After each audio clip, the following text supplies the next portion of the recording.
Welcome back everyone. We're going to present you today the Newton's law of motion. Well, the three Newton's law of motion. So, what you are going to see in this video is basically us making 3 experiments with the explanation of what's going behind them, as well as a definition of what are the Newton force of law. So we hope you enjoy.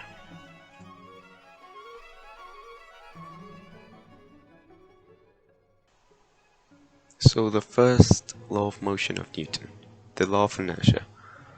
Well, it basically states that every object continues in its state of rest or uniform velocity in a straight line as long as no net force acts on it.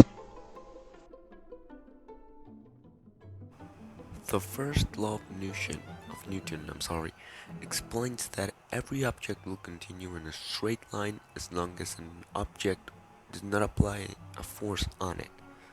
So for example, we'll grab this ball, and as you can see, it keeps on moving until it touches that wall. Newton's second law of motion. The acceleration of an object is directly proportional to the net force acting on it, and is inversely proportional to the object's mass. The direction of the acceleration is in the direction of the net force acting on the subject.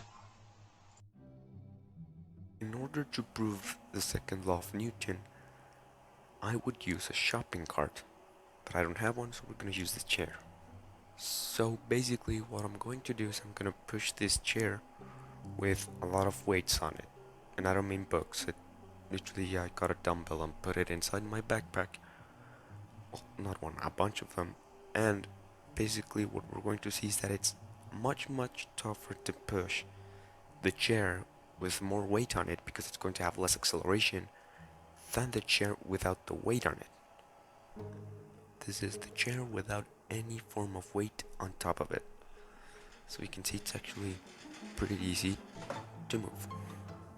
Now what happens when we grab the weights and put it on top of it? As you can see, it becomes significantly much more difficult to move. Why?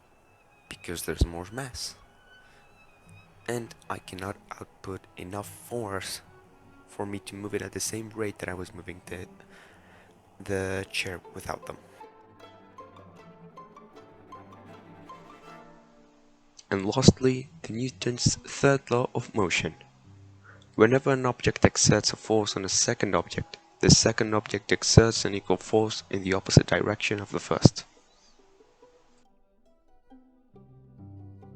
This third law of Newton, as you can see, we got a budget. And basically what we're going to do is we're going to push this car onto this one. And basically what is going to happen is this car is going to have a small acceleration, and when it hits this, the amount of force this has will be replicated by this. And, well, the experiment will talk for itself. Let's see. I gotta make sure I don't miss.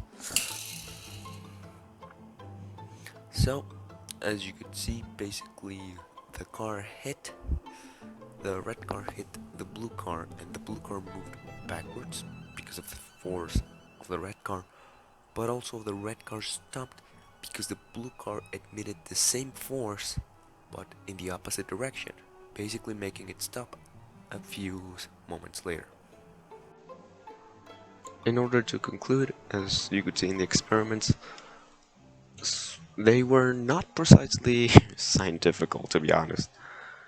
This proves that Newton's laws apply to almost everything that is happening every second. To the moment when a leaf falls, to cars crash, and some other examples could be even made, basically happen every day, every single time. Which means that the laws are true, and that the laws state things that are common and that cannot change, at least while here on Earth.